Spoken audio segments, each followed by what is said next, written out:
কত সময় আমরা আমাদের পিতামাতা বা অন্যান্য গুরুজনদের অবাধ্য হই।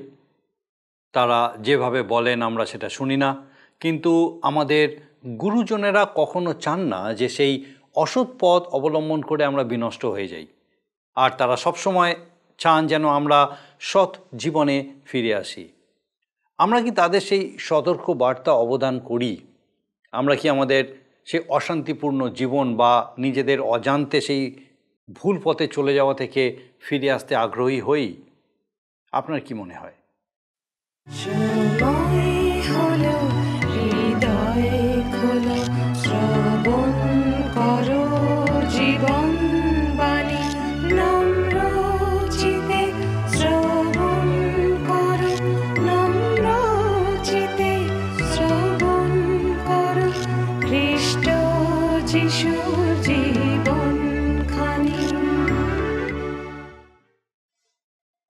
নমস্কার, জীবনবাণী অনুষ্ঠানে আপনাকে স্বাগত জানাই। আমি খুব খুশি আপনি আজকে আরেকবার আমাদের সঙ্গে আমাদের এই জীবনবাণী অনুষ্ঠানে উপস্থিত হয়েছেন।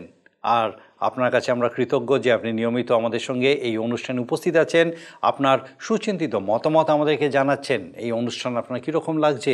ঈশ্বরের বাক্য বিশেষভাবে আপনার সঙ্গে কথা বলতে চলেছে, আর আমাদেরকে আপনার প্রার্থনার বিষয়সমূহ জানাচ্ছেন।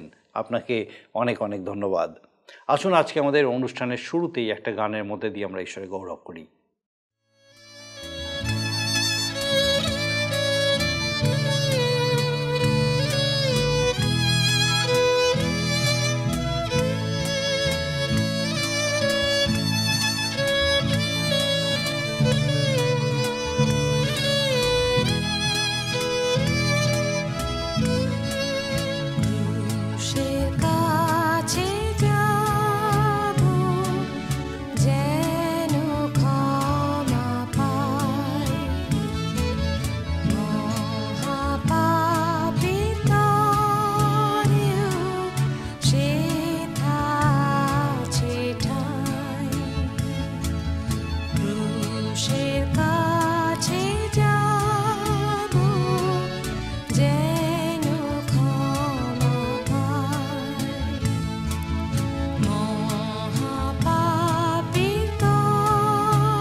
আমরা পবিত্র বাইবেলের বিভিন্ন পুস্তকগুলি ধারাবাহিকভাবে আলোচনা করে থাকি। বর্তমানে আমরা বাইবেলের পুরাতন নিয়মের যিশায় ভাববাদী পুস্তকটি থেকে আলোচনা করছি।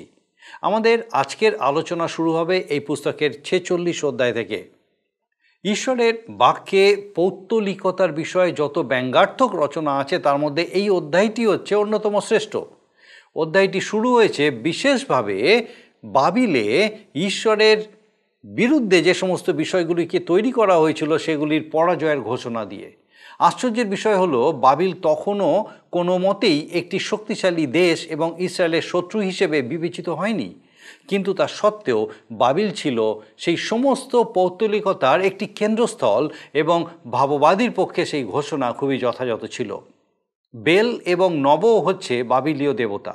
ঈশ্বর বলেছেন তাদের কোনো ক্ষমতা নেই, আর তার কাছে এই সমস্ত তথাকথিত দেবতারা মূল্যহীন। ঈশ্বর ইসরায়েল জাতিকে ডেকে বলেছেন যে একজন গর্ভবতী স্ত্রী যেমন তার সন্তানকে বহন করেন, তিনিও তাদেরকে বহন করেছেন। কেবল তাই নয়, তিনি প্রত্যেক ব্যক্তিকে তার শৈশব থেকে বৃদ্ধ বয়স অবধি লালন পালন করে এনেছেন। পুস্তকটি 47 অধ্যায়ে এসে আমরা তৃতীয়বারের জন্য বাবিলের পতন সম্পর্কে ভবিষ্যৎবাণী শুনতে পাই। ঈশ্বর বাবিলকে অনুরাগ কন্যা বলে সম্বোধন করেছেন, কারণ সেই দেশকে তখনও কেউ অধিকার করেনি।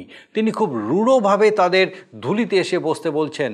একটা সময় আসবে যখন বাবিল ইসরায়েলকে লজ্জিত করবে, কিন্তু পরবর্তী সময় তাকে অত্যন্ত লজ্জিত হতে হবে। ঈশ্বর বাবিলীয়দের স্মরণ করিয়ে দিয়েছেন যে তারা অত্যন্ত শক্তিশালী বলেই তারা যে ইসরায়েল জাতিকে বন্দি করে নিয়ে যেতে পেরেছে তা নয়, কিন্তু ঈশ্বর তাদের সেই কাজ করতে দিয়েছিলেন, সেই জন্যই তারা পেরেছে। কিন্তু তারা তাদের বন্দীদের উপরে ভয়ানক অত্যাচার করেছে। বাবিলের লোকেরা ভুল করে মনে করেছিল যে তাদের শক্তির দ্বারাই ঈশ্বরের লোকদের তারা পরাজিত করতে পেরেছিল, আর তাই তারা খুবই অহংকারী হয়ে উঠেছিল। এই অহংকারই হচ্ছে মানুষের পতনের অন্যতম কারণ। শেষ পর্যন্ত সেই সমস্ত জাদুবিদ্যা তাদের কোনো কাজেই এলো না, তারা সমূলে ধ্বংসপ্রাপ্ত হয়েছিল। এরপর আমরা 48 অধ্যায়ে আসবো, যা শেষে লেখা আছে, সদাপ্রভু কহেন, দুষ্ট লোকদের কিছুই শান্তি নাই। এটা ঠিক যে মসীহ শান্তি নিয়ে আসেন, কিন্তু যারা তাকে প্রত্যাখ্যান করে তারা কোনোদিনই সেই শান্তি কি তা জানবে না। পৌত্তলিকতার দিকে ফেরার অর্থ হলো মসিহের থেকে ফিরে আসা। ঈশ্বরের দৃষ্টিতে ইসরায়েল জাতি দুই ভাগে বিভক্ত নয়।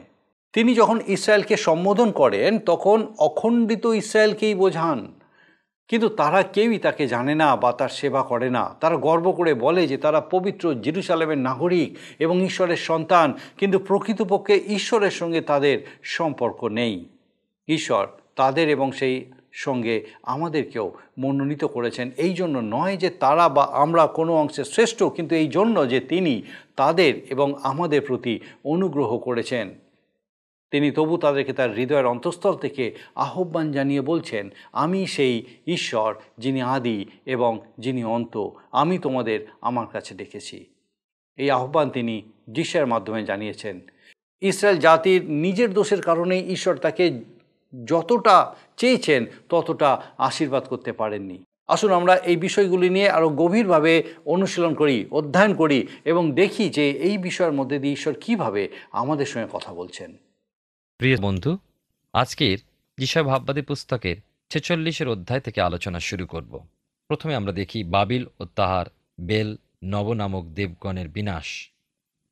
বেল নত হইল, নব উবুড় হইয়া পড়িল, তাহাদের প্রতিমাগণ জন্তুদের উপরে ও পশুদের উপরে। তোমরা যাহাদিকে তুলিয়া লইয়া বেড়াইতে তাহারা বোঝা হইল, ক্লান্ত পশুর ভার হইল।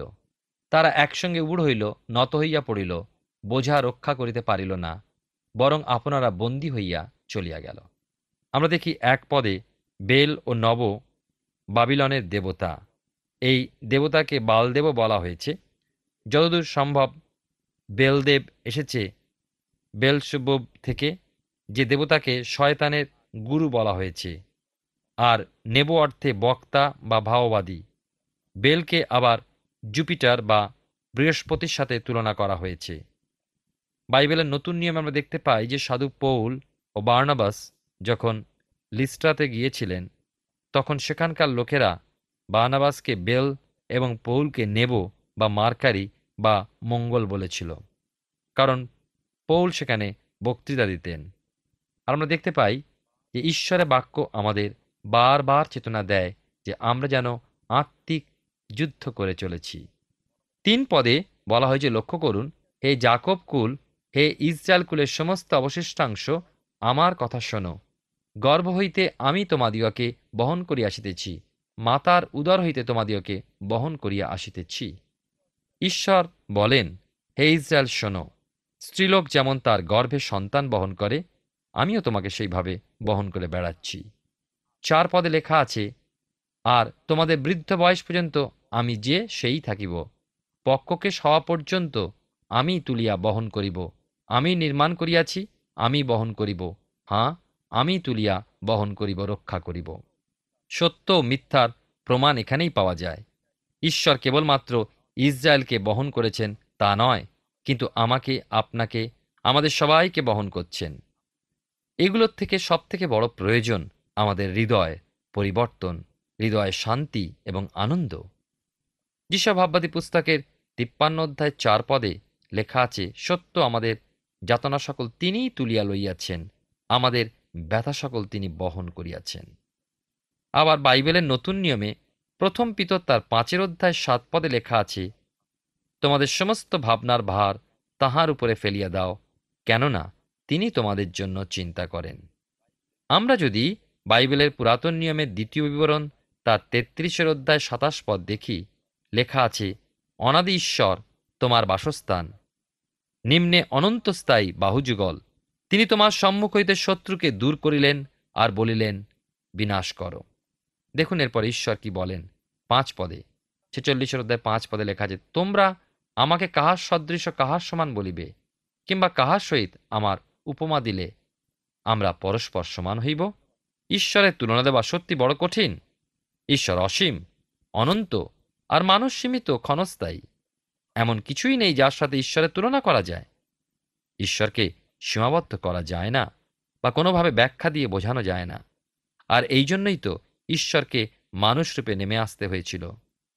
প্রভু যীশু তাই তো বলেছেন যে আমাকে দেখেছে সে পিতাকে দেখেছে।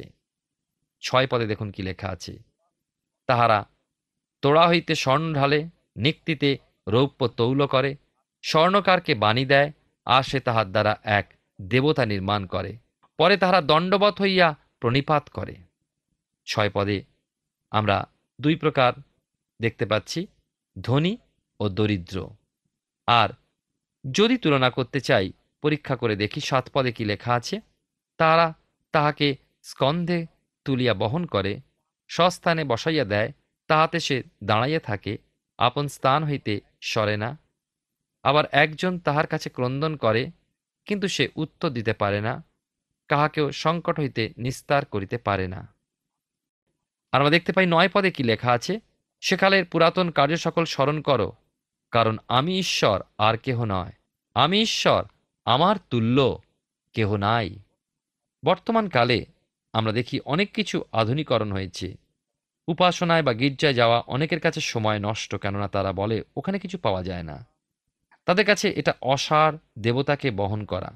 ওই সময়টা টেলিভিশনের সামনে বা খেলাধুলা করে, সংবাদপত্র পাঠ ও সমালোচনা করে, বা পিকনিক গিয়ে টেপ রেকর্ডার বাজিয়ে গান শুনে ইত্যাদি ইত্যাদি কাজে নিজেকে ব্যস্ত রেখে তারা ঈশ্বর থেকে দূরে চলে যাচ্ছে। প্রিয় বন্ধু, আসলে আপনার ও ঈশ্বরের প্রেম বিনিময়ের বদলে অন্য যা কিছুই আপনি ভালোবাসেন, সেটাই আপনার জীবনে মূর্তি। যিশা ভাববাদী পুস্তকের এইবারে আমরা আসব ৪৭ অধ্যায়। এখানে আমরা বাবিলনের পতন দেখব। বাইবেলে মহা জলপ্লাবনের ঘটনার পরে দেখতে পাই যে মানুষের বৃদ্ধি পাওয়ার সাথে সাথে তারা আবার ঈশ্বর বিদ্রোহী হয়ে উঠল এবং ঈশ্বরকে তারা চ্যালেঞ্জ জানালো। বাবিলে মানুষ এক উচ্চ গৃহ নির্মাণে ব্যাপৃত থাকল। যদিও তাদের সে চেষ্টা কখনোই ফলবিত হয়নি, তথাপি সেই সময় থেকেই ওই অঞ্চলে নানা দেবদেবতার সৃষ্টি হয়। একসময় বাবিলন সামান্য একটা নগর ছিল, কিন্তু ভিন্ন ধর্মপ্রভাবে জগৎকে প্রভাবান্বিত করে আসছিল। পুরাতন বাবিল, যা ঈশ্বরের ক্রোধে এখন ধ্বংসস্তূপ হয়ে আছে, তা আমাদের কাছে সাক্ষ্যস্বরূপ দাঁড়িয়ে আছে। বাবিলন আবার ঈশ্বরের ক্রোধ সঞ্চয় করছে ও বিচারের অপেক্ষায় আছে। ৪৭ অধ্যায় ১ পদে দেখুন কি লেখা আছে, হে অনুরা বাবিল কন্যে, তুমি নামিয়া ধুলিতে বসো, হে কলদিয়েদের কন্যে, ভূমিতে বসো, সিংহাসন নাই, কেননা লোকে তোমাকে আর কমলা ও সুখভোগিনী বলিয়া ডাকিবে না। আমরা দেখি যে বাবিলনের প্রতি ঈশ্বরের আদেশ, নেমে এসো। মানুষ কুকুরকে যেমন আদেশ দিয়ে বশ্যতা স্বীকার করা, ঈশ্বর এইভাবে মহাশক্তিশালী বাবিলনকে নিচে নামিয়ে আনবার নির্দেশ দিচ্ছেন। আপনাদের নিশ্চয় মনে আছে, যারা শাস্ত্রপাঠ করেন বা করেছেন বা এই অনুষ্ঠানে যোগ দিয়েছেন যে গালিল সাগরে যিশু ঝড়কে ধমক দিয়ে শান্ত করেছিলেন। এখানে যিশাইয়া তার ৪৭ অধ্যায় ১ পদে দেখি বাবিলনকে অনুরা কন্যা বা কুমারী বলা হয়েছে, কেননা তখনও পর্যন্ত বাবিলনকে কেউ জয় করতে পারেনি। কিন্তু ভাওবাদী সেই অনুরা কন্যা বাবিলনের চরম পরিণতি দেখতে পাচ্ছেন। ২ পদে তাই লেখা আছে এখানে, জাঁতা লইয়া শস্য পেষণ করো, তোমার ঘোমটা খোলো, পদের বস্ত্র তুলো, জঙ্ঘা অনাবৃত করো, পদব্রজে নদ নদী পার হও। এই পদে বাবিলনের উপর যে লজ্জা নেমে আসছে সেই বিষয়ে বর্ণনা করা হয়েছে, কেননা বাবিলন ইসরায়েলকে সেরূপ লজ্জিত করবে। বর্তমান জগতে প্রায় প্রতি দেশেই মানুষ একটা নতুন খেলা পেয়েছে, নগ্নতা। লজ্জাহীন মানুষ ও ঈশ্বরবিহীন মানুষ নগ্নতাকে লজ্জাহীন খেলা বলে ধরে নিয়েছে। নিজেদের নগ্ন দেখালে কিছু লোক গর্ববোধ করে, অথচ স্বয়ং ঈশ্বর মানুষ যেন নগ্ন না থাকে সেই জন্য কিন্তু পশুর চর্ম দিয়ে তাদেরকে ঢেকে দিয়েছিলেন এদন উদ্যানে। মনে করে দেখুন, তখন তো কেবলমাত্র দুটি মানুষ, আদম ও হওয়া, স্বামী ও স্ত্রী। ৪৭ অধ্যায় যিশাভাববাদী পুস্তকের ৩ পদে লেখা আছে, তোমার নগ্নতা প্রকাশিত হইবে, হাঁ তোমার লজ্জার বিষয় দৃশ্য হইবে, আমি প্রতিশোধ দিব, কাহারও অনুরোধ মানিব না। বাবিলনের নগ্নতার অবস্থার বর্ণনা, বাবিলনের হাতে ইসরায়েল জাতির সমর্পণ। ৬ পদে দেখুন লেখা আছে, আমি আপন প্রজাবৃন্দের উপরে ক্রুদ্ধ হইয়াছিলাম, আপন অধিকার অপবিত্র করিয়াছিলাম, তোমার হস্তে তাহাদেরকে সমর্পণ করিয়াছিলাম, তুমি তাহাদের প্রতি করুণা করো নাই, তোমার জোয়ালি অতি ভারী করিয়া বৃদ্ধ লোকের উপরে দিয়াছ। ঈশ্বর বাবিলনকে এই কথা বলছেন যে তোমরা মহা শক্তিশালী বলে ইসরায়েলকে বন্দী করে নিয়ে গেছ। না, তা নয়, কিন্তু যেহেতু ইসরায়েলের উপরে ক্রুদ্ধ হয়ে আমি তাদেরকে তোমাদের হাতে তুলে দিয়েছি, তাই তোমরা তাদের পেয়েছ। তারা তোমার প্রজা, কিন্তু তোমরা তাদের উপর প্রচণ্ড অত্যাচার করেছ, তোমাদের ভারী জোয়ালি বৃদ্ধদের উপরেও চাপিয়ে দিয়েছ। ৭ পদে লেখা আছে, আর তুমি বলিলে আমি চিরকাল ঠাকুরানী থাকিব, তাই তুমি এ সকলে মনোযোগ করো নাই, শেষকালের ফলও তুমি বিবেচনা করো নাই। ইসরায়েলের উপর ঈশ্বরের ক্রোধ ও বিচার বিষয়টি বাবিলন বুঝতেই পারেনি। তাই তাদের ভুল ধারণা হয়েছিল যে বাবিলন আপন বাহুবলে ইসরায়েলকে পরাজিত করেছে। ৮ পদে লেখা আছে, অতএব এখন হে বিলাসিনী, ইহা শোনো, তুমি নির্ভয়ে বসিয়া আছো, মনে মনে কহিতেছ, আমি আছি, আমা ভিন্ন আর কেহ নাই, আমি বিধবা হইয়া বসিব না। বাবিলন অহংকারে ফুলে উঠেছিল। বাবিলরাজ নবুকদনেচ্ছর বাবিলনকে সুন্দর করে সাজিয়ে গর্ব ভরে বললেন, আমি বাবিলন নির্মাণ করেছি, বাবিলনকে সুন্দরী করেছি। এ বাবিলন মহতী বাবিলন। আর ঈশ্বর রাজা নবুকদনেচ্ছরকে তৃণভোজী করলেন, পশুর মতো মাঠে বাস করলেন, তৃণভোজন করলেন। দীর্ঘদিন তার কোনো বোধ জ্ঞান ছিল না। এটা ছিল ঈশ্বরের অভিশাপ। ৪৭ অধ্যায় থেকে আমরা আলোচনা করছি যিশায়া ভাববাদী পুস্তকের। আর তার ১০ পদে কি লেখা আছে দেখুন, তুমি আপন দুষ্টতায় নির্ভর করিয়াছ, তুমি বলিয়াছ, কেউ আমাকে দেখিতে পায় না। তোমার বিদ্যা, তোমার জ্ঞান তোমাকে বিপদগামিনী করিয়াছে। তুমি মনে মনে বলিয়াছ, আমি আছি, আমা ভিন্ন আর কেহ নাই। যখনই মানুষের মধ্যে অহংকার আসে তখন বুঝতে হবে পতন কিন্তু সন্নিকট। ব্যক্তি জীবনে, পারিবারিক জীবনে, সমাজ জীবনে অথবা দেশের উন্নতিতে, কোনো দেশের উন্নতি ক্ষেত্রে আজকালকার দিনে আমরা দেখি ব্যবসা বাণিজ্য, শিল্প বিজ্ঞান, আর দেখি মারণাস্ত্রের প্রসার এবং সেই সঙ্গে দর্প গর্ব, অবশেষে দেশ ধ্বংস হয়ে যায়। গত ২ মহাযুদ্ধ ছাড়াও ছোটখাটো যুদ্ধ দেশকে চরম দুর্দশার মধ্যে টেনে নিয়ে যায়। এর উৎপত্তি কোথায়? দর্প, গর্ব, অহংকার নয় কি? ঈশ্বরের দৃষ্টিতে কিছু অজানা থাকে না, তিনি কিন্তু বিচারক। আমরা যিশায়া ভাববাদী পুস্তকের ৪৭ অধ্যায় থেকে আলোচনা করছি। আসুন এখন আমরা ১২ পদ দেখি। যে বিবিধ ইন্দ্রজালে ও মায়াবিত্বের বাহুল্যে তুমি বাল্যকাল অবধি শ্রম করিয়া আসিতেছ, এখন সেই সকল লইয়া দাঁড়াও, দেখি যদি উপকার পাও, দেখি যদি ভয় দেখাইতে পারো। বাবিলনের পতন শুরু হয়েছে, আর ঈশ্বর এই কথা বলছেন, তুমি বাল্যকাল থেকে ভূত, প্রেত, দৈত্য, দানব, তন্ত্র, মন্ত্র, দেব দেবতার সেবা আরাধনা করে আসছ, আমার প্রতি ফেরো নাই। এইবার তোমার ওই সকল অহংকার ও মিথ্যা বস্তুগুলো নিয়ে আমার মোকাবিলা করো দেখি, যদি তুমি এই বিপদ থেকে উদ্ধার পাও। ১৩ পদে লেখা আছে, তুমি আপনার অনেক মন্ত্রণায় ক্লান্ত হইয়াছ, তবে জ্যোতিষীরা, নক্ষত্রদর্শীরা, মাসদৈবজ্ঞরা উঠিয়া দাঁড়াউক, তোমার প্রতি যাহা যাহা ঘটিবে তা হয়তো তোমাকে নিস্তার করুক। বাবিলনের উপরে মহাবিভ্রান্তি এলো। বাবিলন নামের অর্থ বিভ্রান্তি, এবং বিভ্রান্তি ছেয়ে এলো। বাবিলনের ব্যবসা বাণিজ্য, বিলাস, সৌন্দর্য ধীরে ধীরে ধুলিতে মিশতে লাগল। তাদের জ্যোতিষীরা, নক্ষত্রদর্শীরা, দৈবজ্ঞেরা কেউ তাদের সামলাতে পারল না। তারা ভ্রান্ত হয়ে পড়ল। বাবিলনের সাথে আমাদের সম্পর্ক না থাকলেও বাবিলনের থেকে শিক্ষা এই যে ঈশ্বর অহংকারীর বিচার করেন এবং পৃথিবীতে এমন কোনো শক্তি নেই যে ঈশ্বরের মোকাবিলা করতে পারে। প্রিয় শ্রোতা বন্ধু, আসুন আমরা ঈশ্বরের বাক্যে আলোচনায় এর পরের যিশাইয় ভাবাদি পুস্তকের ৪৮ অধ্যায় আমরা আসি। আমরা এখানে দেখব পরপর ৩টি অধ্যায় এই কথা বলে, দুষ্টের শান্তি নেই, মসীয় বা খ্রিস্ট শান্তি আনবেন, কিন্তু যারা মসীয়কে প্রত্যাখ্যান করবে তাদের শান্তি নেই। অন্যদিকে ফিরলে মসিয়ের দিক থেকে মুখ লুকান বা মুখ ফেরানো হয়। আমরা দেখি অন্যদিকে মুখ ফেরানোর অর্থ বাবিলনের দিকে মুখ ফেরানো, যে ধ্বংসের জন্য নিজেকে প্রস্তুত করছে। আর মসিয়ের পথের দিকে বা খ্রিস্টের দিকে মুখ ফেরানোর অর্থ কালভেরির পথের দিকে দৃষ্টিপাত, সে পথ জীবনের পথ, পুনরুত্থানের, মুক্তির পথ। ৪৮ অধ্যায় আমরা আলোচনা করছি যিশা ভাবাদি পুস্তকে, যেখানে ইসরায়েলের প্রতি চেতনা বাক্য। ১ পদে লেখা আছে, হে যাকবের কুল, এই কথা শোনো, তোমরা তো ইসরায়েল নামে আখ্যাত ও জিহুদা জলাশয় হইতে নিঃসৃত। তোমরা সদাপ্রভুর নাম লইয়া শপথ করিয়া থাকো ও ইসরায়েলের ঈশ্বরকে স্বীকার করিয়া থাকো, কিন্তু সত্যে নয় ও ধার্মিকতায় নয়। কিছু লোক আছে যারা মনে করেন যে জিহুদা ও ইসরায়েল দুই ভিন্ন জাতি। ঈশ্বর চান না যে তিনি যে নাম দিয়েছেন সেই নামের অবজ্ঞা কেউ করুক।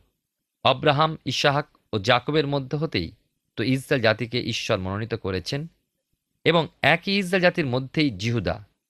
সুতরাং ঈশ্বরের দৃষ্টিতে তারা সবাই ইসরায়েল। সুতরাং ঈশ্বর যখন বলেন, হে যাকবের কুল শোনো, তিনি ইসরায়েলকে উদ্দেশ্য করে বলছেন। আর যখন তারা বলে ইসরায়েলের ঈশ্বর, ভাব দেখায় তারা সেই ঈশ্বরকে জানত, অথচ তারা সেই ঈশ্বরকে জানে না, তাঁর সেবা আরাধনাও করে না। তাদের ধর্ম আছে কিন্তু ক্ষমতা নেই। তারা পরজাতির দিকে চেয়ে থাকে উদ্ধার পাওয়ার জন্য, অথচ কোনো বিদেশি ক্ষমতা তাদের রক্ষা করতে পারবে না যদি না ঈশ্বর তাদের রক্ষা করেন। একই বিষয় আমাদের জীবনে, ঈশ্বর যদি আমাকে আপনাকে রক্ষা না করে, আমাদের সকল প্রচেষ্টা ব্যর্থ হবে। ৪৮ অধ্যায় ২ পদে লেখা আছে, তারা পবিত্র নগরের লোক বলিয়া পরিচয় দেয় এবং ইসরায়েলের ঈশ্বরে নির্ভর করে, তাহার নাম বাহিনীগণের সদাপ্রভু। তারা অহংকার করে যে আমরা জেরুসালেম নগরবাসী এবং ঈশ্বরের মনোনীত সন্তান, কিন্তু নামটাই আছে, ঈশ্বরের দৃষ্টিতে তারা পরজাতি। ৪ পদে লেখা আছে, কারণ আমি জানিতাম যে তুমি অবাধ্য, তোমার গ্রীবা লৌহ শলাকাবৎ ও তোমার কপাল পিত্তলময়। মিশর দেশ থেকে ইসরায়েল জাতিকে বার করে নিয়ে আসা অবধি ঈশ্বর জানেন যে ইসরায়েল জাতি শক্তগ্রীব জাতি, অবাধ্য জাতি। ইসরায়েল জাতি অন্য সকল জাতি অপেক্ষা শ্রেষ্ঠ, অথবা আমরা অন্যান্যদের অপেক্ষা আমরা উত্তম, এই জন্য তিনি আমাদের মনোনীত করেননি, কিন্তু কেবলমাত্র আমাদের প্রতি তার মহাদয়া অনুগ্রহ প্রযুক্ত আমাদের মনোনীত করেছেন। তিনি আমাদের প্রয়োজন জানেন, তাই মনোনীত করেছেন।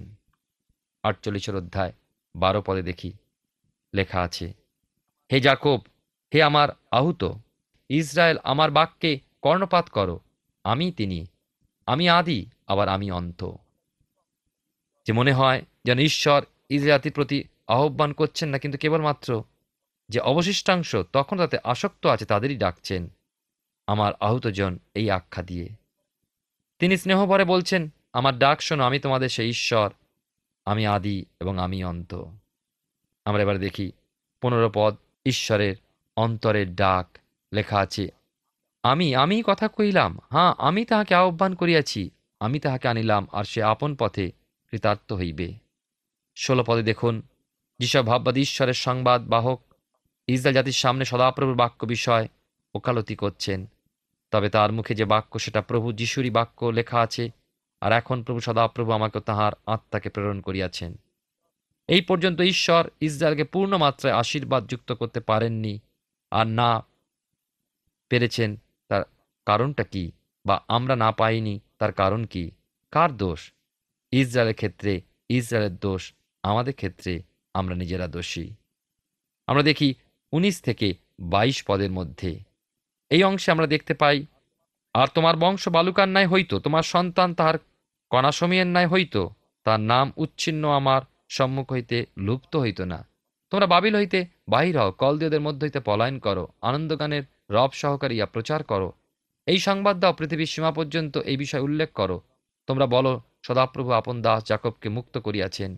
তিনি যখন শুষ্ক স্থান দিয়া তাহাদেরকে লইয়া গেলেন, তাহারা তৃষ্ণার্ত হইল না। তিনি তাহাদের জন্য শৈল হইতে স্রোত বহাইলেন, তিনি শৈল ভেদ করিলেন, জল প্রবাহিত হইল। সদাপ্রভু কহেন, দুষ্ট লোকদের কিছুই শান্তি নাই। ঈশ্বরের নিকট হতে এত করুণা, এত আশীর্বাদ লাভের সুযোগ থাকা সত্ত্বেও তারা গ্রহণ করল না। অফুরন্ত আশীর্বাদ দান করার প্রতিশ্রুতি থাকলেও ইসরায়েল তা গ্রহণ করতে পারল না। যদি কোনো ব্যক্তি ঈশ্বর থেকে দূরে সরে গিয়ে পাপে বাস করে, সে কোনো মতে ঈশ্বরের শান্তি লাভ করতে পারে না।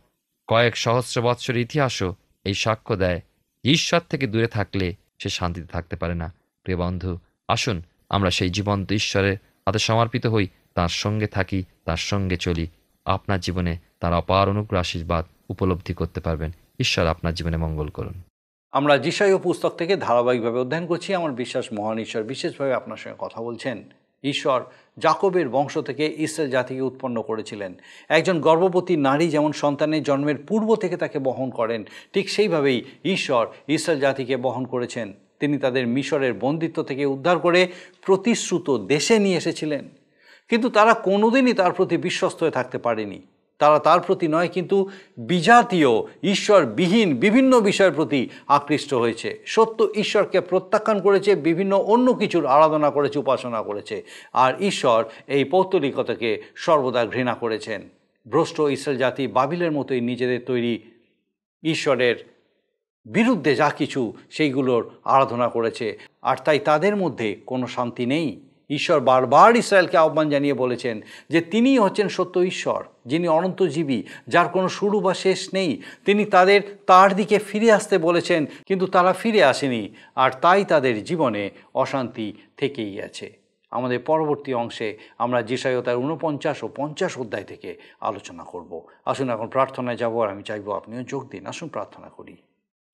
করুণাময় পিতা, তোমার ধন্যবাদ স্তুতি করি। তোমার পবিত্র পরাক্রমে একটি বার আমাদেরকে সুন্দর সুযোগ দিয়েছ। ধন্যবাদ ঈশ্বরীয় পিতা যে তুমি তোমার পবিত্র অনুগ্রহে আমাদেরকে তোমার জীবন্ত বাক্যে বেড়ে ওঠার এই সুযোগ দিয়েছ। বিশেষ করে আমাদের সেই প্রত্যেক দর্শক বন্ধুর জন্য তোমার ধন্যবাদ দিই যে আজকে বিশেষভাবে সেই প্রত্যেকের সঙ্গে তুমি কথা বলেছ। তোমার অনুগ্রহ করুণায় প্রত্যেকের সঙ্গে সঙ্গে আছো। ঈশ্বরীয় পিতা, প্রার্থনা করি যেন প্রত্যেকে তোমার জীবন্ত বাক্যের এই সত্যে বেড়ে উঠতে পারে। একমাত্র সত্য জীবন্ত তুমি প্রভু যেন তোমার আরাধনা উপাসনায় নিজেদেরকে সমর্পণ করতে পারে, তোমার দয়ায় পূর্ণ হতে পারে। ও প্রভু, তুমি কৃপা করো, প্রত্যেকের সকল ভার নাও, সঙ্গে সঙ্গে থাকো। তোমার যিশু নামে ভিক্ষা দয়া করে শ্রবণ গ্রহণ করো। আমেন। ঈশ্বরের ধন্যবাদ দিয়ে আমরা এই সুযোগ পেয়েছিলাম তার জীবন্ত বাক্যের সান্নিধ্যে আসার। আমার বিশ্বাস আগামী দিনেও আপনি আমাদের সঙ্গে জীবনবাণী অনুষ্ঠানে অবশ্যই উপস্থিত হবেন, যখন এইভাবেই ঈশ্বরের বাক্য শিক্ষার মধ্যে দিয়ে, ধ্যানের মধ্যে দিয়ে, অধ্যয়নের মধ্যে দিয়ে আমরা এগিয়ে চলব। ঈশ্বর আপনার মঙ্গল করুন। প্রিয় বন্ধু, আসুন আমরা আজকের প্রশ্ন উত্তরে আসি। গতকালের প্রশ্নের উত্তর অপশন এ, 200 বছর। আজকের প্রশ্ন, ব্যাবিলন নামের অর্থ কি? অপশন এ দুর্গ, বি বিষাদ, সি বিভ্রান্তি, ডি বিদ্রোহ। প্রিয় বন্ধু, এই প্রশ্নের উত্তর আগামীকাল সন্ধ্যা 6টার মধ্যে option A, B, C, D সহকারে আপনার নাম ও সম্পূর্ণ ঠিকানা সহ 9433497235 এই নম্বরে SMS বা হোয়াটসঅ্যাপে পাঠাবেন। যদি আপনার এই অনুষ্ঠান ভালো লেগে থাকে তাহলে এই নম্বরে একটি মিসড কল করুন, তাহলে আপনি পরের বারে বিজয়ী হতে পারেন।